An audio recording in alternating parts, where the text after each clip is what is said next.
Então, o que eu quero conversar com vocês hoje? Qual é o mergulho na alma hoje? Existe uma lista de o que a gente pode chamar guias da vida, né? De critérios que guiam a nossa vida.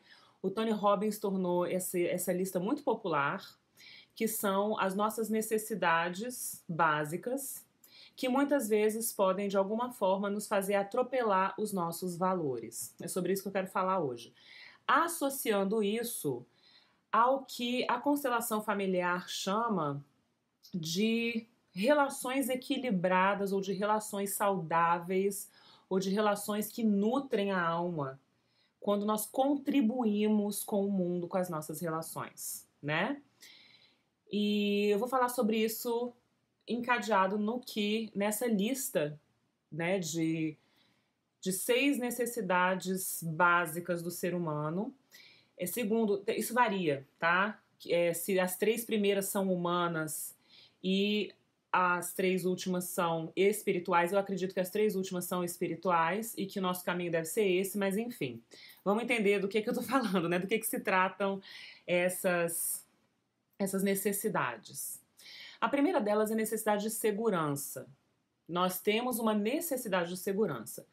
Depois a gente tem uma necessidade de variedade ou de incerteza. Então, segurança, na verdade, é certeza, né? Certeza, previsibilidade.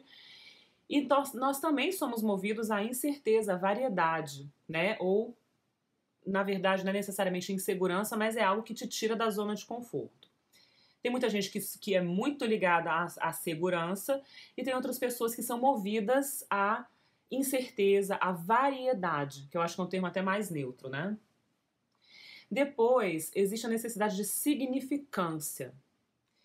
E, acima dela, a necessidade de amor e conexão, que é a quarta necessidade. A quinta é contribuição, e a gente vai falar sobre isso na perspectiva da constelação. E, por último, a necessidade de crescimento. Crescimento pessoal, progresso no seu caminho espiritual. O que acontece com os seres humanos? As pessoas podem estar equilibradas ou nutrindo todas essas 6 áreas ou presas na área da certeza, na área da segurança, não se permitindo qualquer incerteza, não se permitindo sair do que elas conhecem.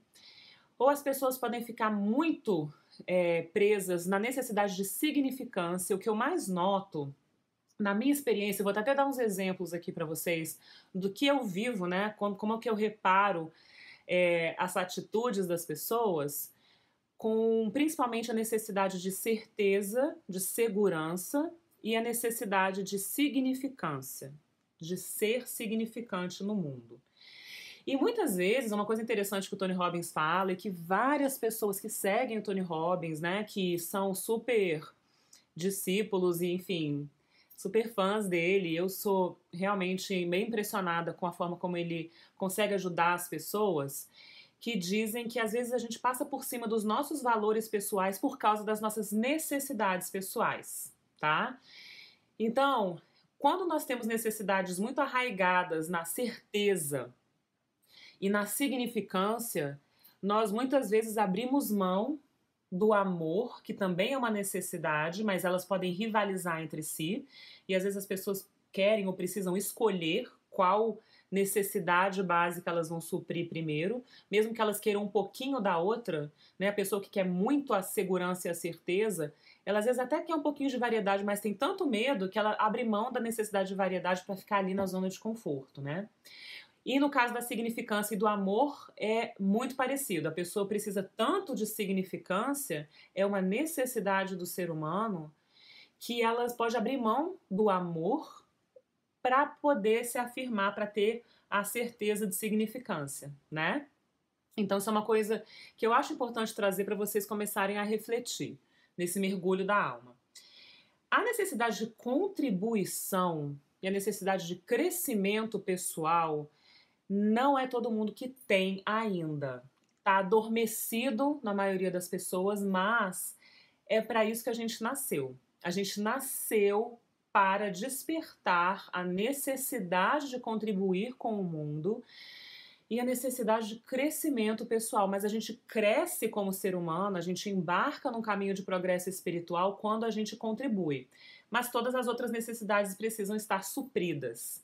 E qual que é a grande questão? E é por isso que eu gosto tanto do Thomas Hobbes, e eu falo tanto dele no curso sobre a natureza humana, e ele me despertou muito a vontade de entender a natureza humana dentro da área acadêmica. Foi por isso que eu fiz vestibular na área de ciência política, querendo estudar a teoria política, a filosofia política, a natureza humana por trás disso, que o Hobbes vai dizer o seguinte: segundo ele, a natureza humana nos impele a nunca achar que o que a gente quer é suficiente. Então, na hora que a gente consegue aquilo, a gente continua na insatisfação e quer cada vez mais, que nós somos naturalmente insaciáveis. Eu não acho que nós somos naturalmente insaciáveis, não. Mas eu acho que se nós não despertamos a necessidade do amor, não suprimos o amor, não suprimos a contribuição e não suprimos a necessidade de crescimento pessoal e espiritual, muito menos, que é o que as pessoas menos tendem a desenvolver, né? Menos tendem a priorizar, a gente fica nessa coisa insaciável da significância, da segurança e dessa história da incerteza, né? O que é incerteza, na verdade? É você ter variedade, é você ter estímulo, novidades na sua vida. Que se você ficar preso nisso, fica uma vida superficial, precisando sempre de estímulo e não avançando nesse caminho das necessidades pessoais, né? Então, tudo isso vindo como uma introdução para falar sobre um princípio da constelação familiar, porque é o seguinte: a constelação familiar é uma modalidade de cura da alma, de cura sistêmica da alma coletiva da família, que se desenvolveu também para a cura sistêmica de outros grupos que não são necessariamente laços de sangue. Por exemplo, eu faço muita constelação de empresa. Quando eu morava em Brasília, eu fazia constelação de instituições, né? Brasília é o centro político do Brasil, então tinha menos empresa do que tinha instituições, né? Toda vez que existe uma coletividade, uma instituição, um grupo, forma-se uma alma coletiva compartilhada por aquele grupo.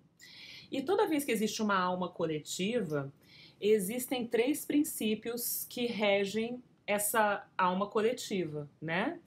A gente chama de alma do negócio, alma da instituição, mas principalmente a alma da família. E a alma da família de origem dos membros de um grupo vai determinar o que vai acontecer com aquela instituição, caso haja problemas na alma da família das pessoas que comandam aquela instituição ou aquela empresa, por exemplo, isso vai reverberar naquela instituição, né? Então, a lógica da constelação de empresas ou de instituições, do que não é laço de sangue, é um pouquinho diferente da lógica familiar. Eu vou falar aqui de um princípio que rege tanto as almas das famílias quanto as almas de instituições e de empresas, que é o que fica... E hoje em dia tem muita gente falando sobre isso, né? No âmbito da constelação familiar, os especialistas nessa área, que o princípio do equilíbrio no dar e receber está mal compreendido. Primeiro que tem muita gente dizendo que a palavra equilíbrio não deve ser usada porque equilíbrio equivale à estagnação. Eu não concordo com isso. Eu acho que a palavra equilíbrio não deve ser demonizada, depois resgatada, enfim. Eu acho que é um conceito muito válido. Eu não acho que equilíbrio seja o equivalente à estagnação. Não sei exatamente onde começou isso, eu só sei que muita gente repete isso daí. Eu não concordo.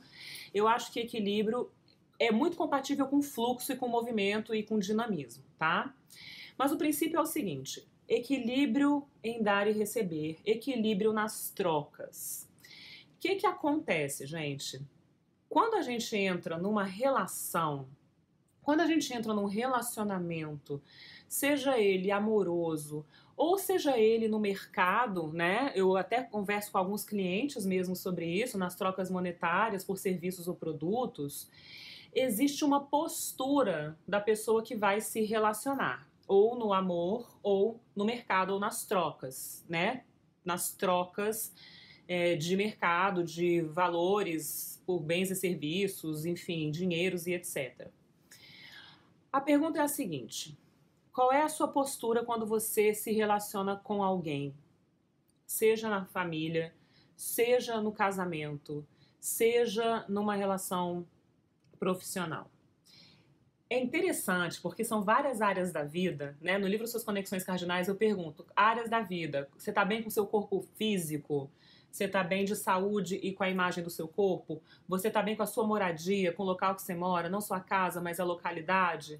Você está bem com a sua vida financeira? Você está bem com a sua vida profissional, que são coisas diferentes, né? A pessoa pode estar muito feliz com a vida profissional, mas não é monetariamente realizada. Ou ela pode estar muito feliz com a vida monetária, mas super frustrada com a profissão que ela exerce para ter aquele dinheiro. Então são coisas diferentes. Pergunto se a pessoa está bem na área do coração, com amizades que nutrem, com relacionamentos românticos que nutrem no casamento, né? E também, enfim, todas as relações. Relação com família e familiar, principalmente família de origem, ela é muito mais visceral do que cardíaca, digamos assim. A relação é muito mais no nível estrutural, que eu chamo, né? Da segurança, da variedade, se a gente for fazer uma analogia dos chakras com esse sistema que o Tony Robbins divulga tanto, né? Da segurança, da incerteza, da variedade e da significância, isso está muito nas relações de família. E aí o interessante é que tudo suba para o coração para que seja uma relação de amor, né? Mas não necessariamente acontece com todo mundo. E quando eu pergunto também se a pessoa está realizada como ser humano, que tem a ver com a contribuição e com o crescimento pessoal e espiritual. Se a gente fosse fazer uma analogia dos sistemas, desse sistema com o que eu falei no começo dessa live do Tony Robbins, né? Desse vídeo falando do Tony Robbins.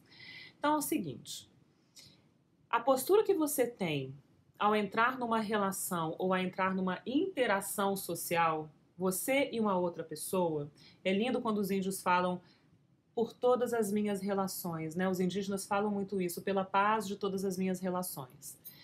Você pode entrar com uma postura de que você precisa tomar algo para si naquela relação. São as pessoas, e não é de propósito porque a pessoa é do mal, tá, gente? A gente precisa olhar para esses sistemas de análise do ser humano, observar a natureza humana, não com um olhar de julgamento. Ai, fulano é infantil, ai, fulano é isso, ai, fulano é oportunista, ai, fulano é carente. Não é isso, tá? A gente está falando de como que o inconsciente profundo e o subconsciente da pessoa está programado. A pessoa não faz isso porque ela é do mal ou porque ela tem uma agenda por trás, algum tipo de manipulação por trás. Vamos olhar para as pessoas com boa vontade e não com má vontade ao aprofundarmos nesse mergulho da alma, ok? Então a pessoa pode, por questões de infância, por programações de família, o DNA já vem programado assim, por condicionamento na infância, né? Vários mil motivos, porque vem de uma cultura que tem esse tipo de comportamento. A pessoa pode entrar em qualquer interação para tomar para si, para buscar vantagem para si. Ela não está preocupada com a contribuição para o próximo, que é algo mais espiritual, que é uma necessidade espiritual e um valor espiritual. Ela está na consciência de segurança, na consciência de certeza e na consciência de escassez, por qualquer motivo que seja. E, como diria um filósofo que eu conheço bem, ele fala que o bem é dado e o mal tem uma história, né? O Jean-Jacques Rousseau falava isso, o bem é dado e o mal tem uma história. Então a pessoa tem uma história por trás daquele comportamento, então não fica julgando e irritado quando você perceber isso. Mas, de fato, tem gente que chega na relação para tomar. São pessoas que se infantilizam no casamento, que esperam que o cônjuge seja provedor de tudo, que transformam o cônjuge em pai ou mãe, independente do gênero, tá, gente? Às vezes, uma mulher projeta a mãe no marido. Às vezes, o homem projeta o pai na esposa. Às vezes, é um casal do mesmo sexo, do mesmo gênero. Essas projeções não são dadas assim de uma forma absolutamente linear de 0 a 1, não. É bem complexo, são matizes que a gente consegue enxergar. Mas a pessoa tem essa postura, são 3 posturas nas interações, né? Você entra para tomar para si, e é uma postura de criança ferida, e é uma postura que pode ter mil motivos por trás dela. Segunda forma de interagir é a troca a gente vê isso às vezes como uma troca meio mesquinha de ficar calculando. Eu dou A, você dá B, vamos olhar no papel, vamos fazer um esqueminha, vamos contar, fazer a contabilidade, não sei o quê. Fica ali naquele cálculo, né, do 50-50 na escassez, não do 50-50 na abundância, que eu já vou explicar o que é isso, tá? Então, o que a gente chamaria seria mais a interação pelo ego, né? Eu te dou A se você me der B. A pessoa tá sempre ali esperando algo em troca, calculando aquilo, né? Como não eu vou me dar bem e o outro não me interessa pelo outro. Não, eu até me interesso pelo outro, mas eu quero saber o que o outro tem na cabeça, o que ele tá, qual que é aquela intenção. Tá sempre calculando. É menos cego do que eu tomar tudo para si, mas é aquela coisa daquele cálculo que fica até mesquinho, entendeu? Que é a segunda postura, que também não é ideal. E a terceira postura é a postura de contribuição. Eu entro numa relação para trazer o meu melhor. E quando você chega na relação para trazer o seu melhor, você vai atrair uma pessoa que também quer trazer o melhor para a relação, e a soma de um em um vira o infinito, como diria o Richard Bach, que é um dos meus autores preferidos de adolescência também, né? Então, vamos parar para pensar um pouquinho. Quando você entra numa relação, ou você observa alguém entrando numa relação só querendo tudo para si, essa pessoa tá em consciência de escassez, ela tá na mentalidade, no subconsciente da criança, ela tá no nível de necessidade da segurança, né? E ela precisa, de alguma forma, ter essa validação, e não numa troca simétrica, não num equilíbrio no dar e receber, e sim para tomar tudo para si, o que acaba drenando a outra pessoa ou a outra parte na relação. Vai minguando, né? Quem tá ali só doando, doando, doando, e a outra só puxando, puxando, puxando. Por que existem relações assim, gente? Não achem que a pessoa que só doa, doa, doa e fica drenada depois é uma vítima. Porque ela também ganha algo com esse tipo de relação. É bem típico do que o pessoal chama de codependência emocional, de relações com narcisistas, né? A pessoa que permite, que engata nesse tipo de dinâmica, ela tem algo em troca que é o reconhecimento. Então ela acaba se engrandecendo, porque ela só doa, doa, doa, e ela diz para si, se convence, eu não preciso de nada, eu posso só doar. E aí ela vai se cercar de um monte de vampirinho, consciente ou inconsciente. Então as pessoas muito carentes estão nessa modalidade de só tomar, e as pessoas oportunistas, de alguma forma, estão nessa de tomar, tá? E é uma postura extremamente infantil, mas se alguém engata, se alguém dá o pescoço pro vampiro, e não tem vampiro sem pescoço, é bom a gente ter isso muito claro. Toda vez que alguém chega reclamando, estou sendo drenada por fulano, estou sendo drenada no trabalho, eu falo, não tem vampiro sem pescoço. Você tá se fazendo de pescoço e você tem a opção de sair dessa história ou de mudar essa dinâmica, tá? Bem importante que a gente tenha clareza disso. A segunda postura, que é eu te dou A se você me der B, aquele cálculo, né, de ficar ali trocando na mesquinharia, é uma predominância do ego. E não são as pessoas oportunistas que querem se dar bem às custas dos outros. São aquelas pessoas que estão ali na competição, que estão ali naquele estresse do ego mesmo, e que de alguma forma se convencem que elas são muito justas, mas elas estão ali naquele cálculo mesquinho, elas não têm uma consciência de abundância. E elas não estão tanto na consciência de segurança ou de certeza da primeira postura, que só toma, né? Ou então de que só quer reconhecimento e mais nada em troca, porque só o tapinha nas costas já tá bom, e aí a pessoa fica drenada, geralmente não tem recursos financeiros, geralmente vive toda cheia de problemas de somatização, porque a energia vital vai embora, não sobra nem para a saúde dela. Essa segunda postura tá muito ligada à necessidade de significância, né? Então, tem muito a ver com ego, tem muito a ver com autoimagem e tem a ver com... Toda vez que você compete, o Platão já falava isso também.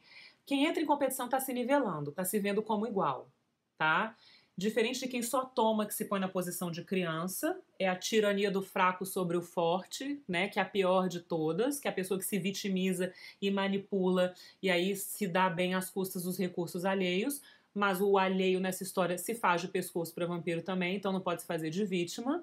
Nessa segunda postura é uma necessidade de significância que está acima do que a gente pode chamar de verdades nobres do espírito, que são o amor, a contribuição e o crescimento pessoal, o crescimento individual. Então, o amor é relacional, a contribuição é relacional. O crescimento pessoal é você com você, é você e Deus, é outra história. Que é a terceira postura, que é a postura de contribuição, que é o que a gente quer incentivar na humanidade, né? Que é o que a gente precisa nesse planeta, pelo amor de Deus. Pessoas que queiram buscar o seu crescimento pessoal para poderem contribuir para o mundo. Então, o que acontece? O que eu tenho de melhor? Deixa eu entregar isso na relação que eu vou ter nesse momento, comprando um pãozinho na padaria que seja, sabe? No meu casamento, na relação com o meu filho, na relação com o gatinho que mora na minha casa, na relação com qualquer indivíduo na internet, com um anônimo que eu não conheço, que eu estou me interagindo, sabe Deus por quê, na internet, sei lá, se é um serviço, alguma coisa assim. Eu me proponho a dar o meu melhor. Quando você faz isso, você está não só suprindo a necessidade de amor, como a necessidade de contribuição e a necessidade de crescimento pessoal e contribuindo para o mundo. E é esse tipo de relação que a gente precisa na vida. Não é a mesquinharia do só tomar, nem a mesquinharia do só ser reconhecido como magnânimo, que só doa e não precisa de nada em troca. Ninguém aqui está falando de tomar lá da cá, que é a segunda opção também, da mesquinharia, eu dou isso, você dá aquilo. Não é. É entrar na relação com o que eu tenho de melhor e doando o que eu tenho de melhor. E nessa vibração, quando você entra na relação assim, por espelho, por ressonância, você vai atrair alguém que vai estar na mesma vibração e que vai querer contribuir, que vai prestar o serviço com amorosidade, com generosidade, que vai querer dar o melhor de si. Seja uma empresa, seja uma instituição política, seja uma família, seja um grupo A, B ou C, sabe? Seja uma relação interpessoal. A gente atrai de acordo com o que a gente vibra. Então isso é uma coisa de coração. Não adianta você querer e ficar se hipnotizando com afirmações se aquilo não decanta no seu coração. A emoção vai fazer a vibração que vai criar, que vai ativar a lei da atração, entendeu? Então não adianta você ter curto-circuito entre a afirmação e o cognitivo ali, querendo melhor, eu sou feliz, eu sou maravilhosa, eu isso ou aquilo, se você não acredita naquilo e se você não emana aquilo emocionalmente, e principalmente se você não compartilha isso com as demais pessoas. Não adianta você secretamente ficar xingando os outros na sua cabeça, fazendo julgamentos, porque isso vibracionalmente vai atrair os dois tipos de relação que eu mencionei anteriormente, ou o tomar excessivo ou a troca mesquinha, entendeu? Então, o que eu quero incentivar as pessoas a fazerem é buscar o amor, buscar a contribuição e buscar o crescimento pessoal, contribuindo, entrando na relação, o equilíbrio no dar e receber é contribuir com o que você tem de melhor e se relacionar com pessoas que querem contribuir com o que elas têm de melhor. Se você está se relacionando com pessoas que não querem isso, com pessoas que estão na escassez, da segurança mesquinha ou do excesso de significância, não que não seja necessário segurança, variedade, significância, gente, a gente precisa disso. Mas isso não pode reger a nossa vida e atrofiar as outras necessidades e os outros valores, principalmente. Porque essas necessidades do coração, do amor, da contribuição e do crescimento pessoal, elas são valores morais também, né? São as necessidades espirituais nessa linguagem desse esquema que eu tô falando para vocês. E isso casa muito bem com a teoria de constelação familiar quando a gente fala do equilíbrio no dar e receber, no sentido de contribuição e num equilíbrio dinâmico de fluxo de expansão. Ninguém nasceu para ficar na estagnação. A gente precisa de estabilidade para expandir, é que nem uma árvore cujas raízes estão cada vez mais fundas e firmes na terra e a copa vai abrindo, abrindo, abrindo, crescendo e dando flores e frutos e sementes e tudo de bom. Que é isso que todo ser humano pode trazer para a humanidade. O que tem de melhor contribuir, crescer a partir de uma escolha de estar no amor em todas as suas relações.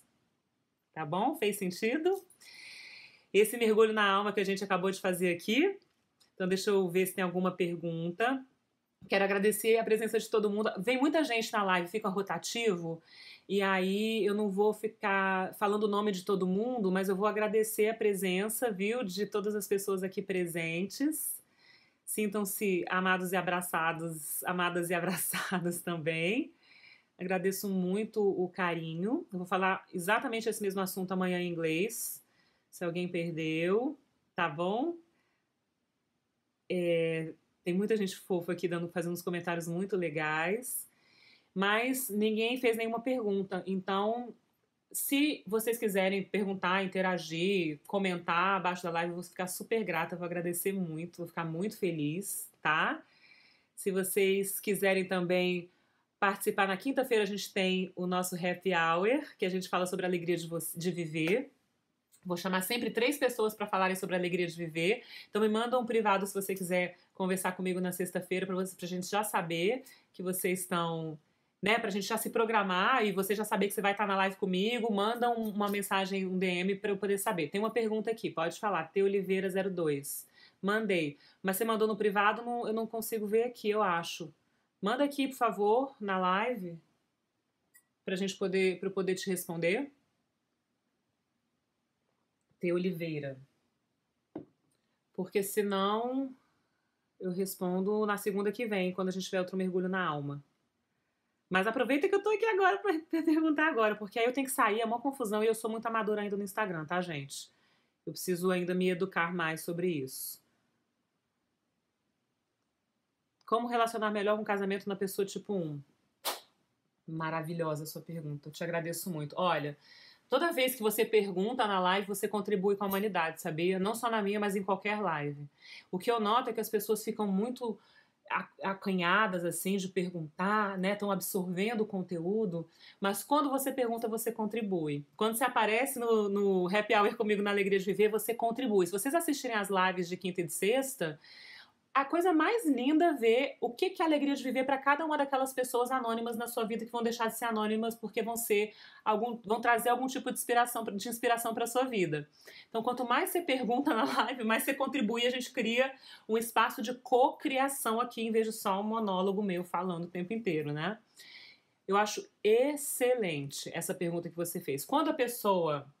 Primeiro é o seguinte, você tem que observar se você tá numa relação com a pessoa tipo 1, que é a pessoa que só quer tomar para si, né? Em inglês o termo disso é taker.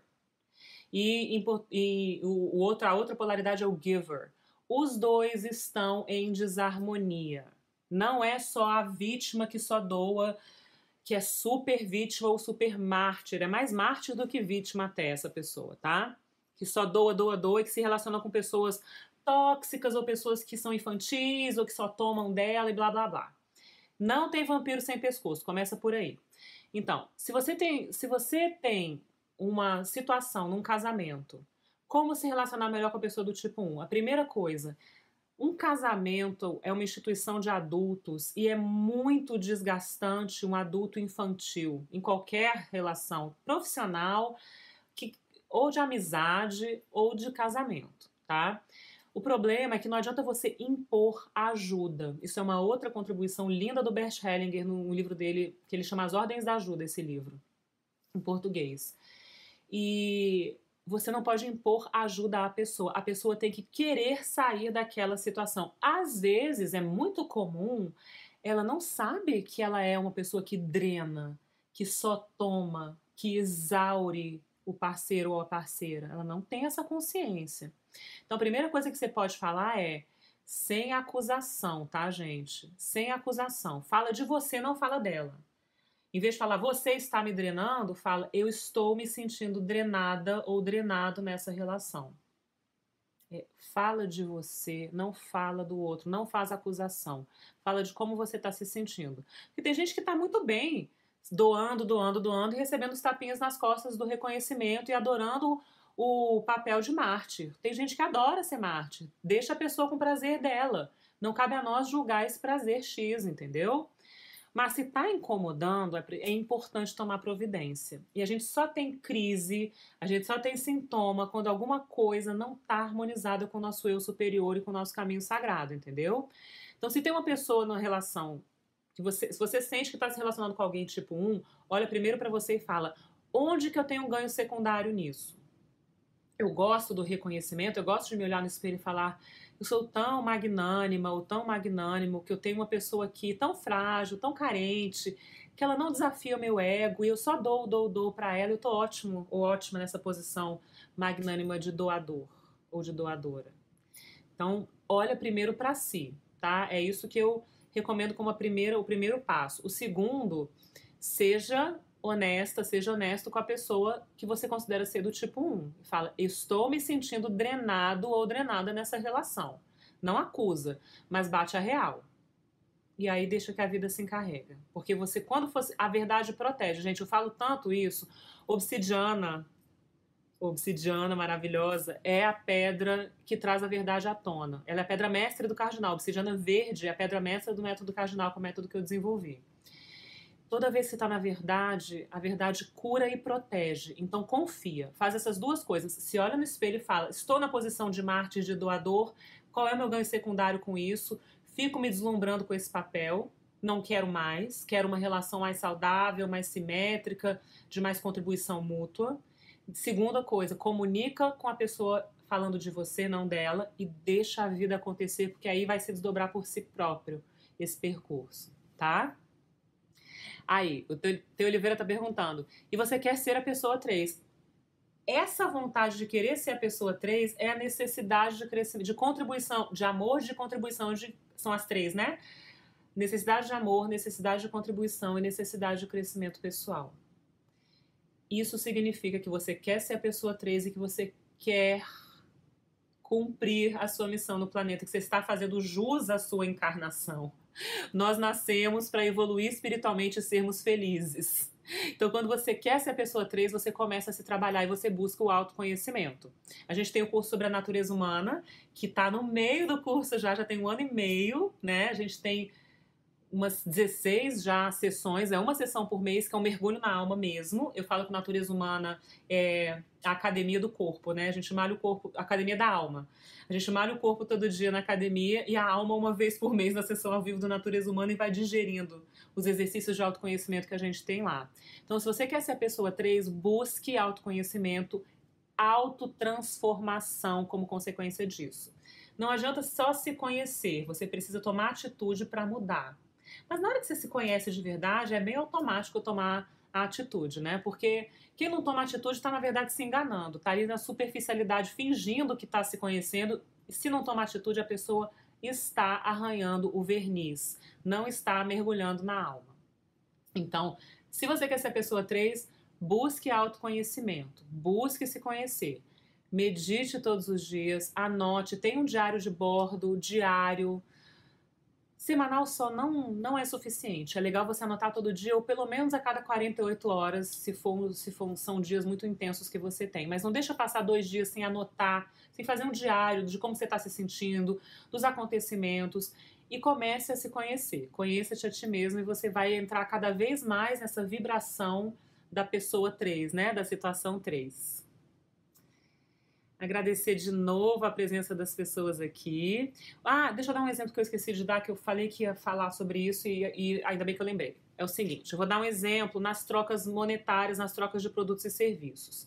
Gente, toda vez que alguém chega para comprar uma coisa que ela quer e fala: tem desconto? Ela tá na postura 1. Ela está invalidando o produto ou serviço que ela quer comprar, ela está dizendo que não vale aquilo que está sendo pedido. Se a pessoa que está vendendo quer te dar um desconto, ela vai tomar essa iniciativa. Quando você pede o desconto, você está se comportando como uma pessoa 1. Você está na escassez, você está na necessidade de certeza, você está querendo se dar bem na situação às custas do outro. Se o outro quiser te dar um desconto, ele vai falar isso de antemão, não é você que vai pedir. Você parcela em quantas vezes? Eu vou falar uma coisa. Eu trabalho com cura da alma, expansão de consciência. Toda vez que a pessoa chega perguntando se parcela ou se dá desconto, eu falo, você não está pronta para fazer sessão. Porque, e eu não pensem que eu não fiz isso, tá? Eu dei milhões de descontos por anos. Eu já parcelei. E sabe o que acontece com o percurso da pessoa, com o processo dela? Vem aos soluços, vem a conta gotas. Não rende tanto quanto a pessoa que paga adiantado, porque quando você paga adiantado, você está dizendo para o universo: estou comprometida com o meu crescimento pessoal. E o seu resultado vai ser infinitas vezes melhor do que a pessoa que só quer pagar no final, parcelado em 1 milhão de vezes, ainda pedindo desconto. A gente precisa ter maturidade nas relações financeiras também. Quem fica pedindo desconto e parcelamento está na posição de criança. Aí o pessoal fala, mas como é que pode? Eu quero usufruir, eu preciso, né, daquele serviço, daquele produto para me catapultar, sei lá, no meu negócio. Para coisas imensas, para coisas grandes e estruturais, por exemplo, prestação de uma casa, ou investir num curso caro que vai ser assim a catapulta, né, do seu negócio, eu até entendo que às vezes a pessoa não tem a grana de antemão. Mas se você resolve se planejar para fazer aquele curso ou para fazer um pagamento maior de antemão na sua casa, você se planeja e poupa todo dia, toda semana ou todo mês e chega lá, ó, tá aqui, ó, eu me programei para de antemão trazer isso para você, você é uma pessoa que quer contribuir. Muito mais do que uma pessoa que quer ou se dar bem ou ficar na troca mesquinha do desconto, entendeu? E as pessoas que fazem isso, gente, que pedem desconto e parcelamento, de novo, elas não são do mal, elas não estão mal intencionadas, não são manipuladoras. É um hábito tão arraigado em certas culturas que às vezes a pessoa faz, às vezes não, a maioria das vezes a pessoa faz isso no piloto automático, ela não tem essa consciência. Porque a gente não tem muita consciência dos 3 princípios da alma que as constelações familiares trouxeram pra gente, né? Se vocês quiserem, tem um vídeo no YouTube, no meu canal do YouTube. Assina o canal, porque tem um monte de vídeo lá sobre mergulhos na alma mesmo.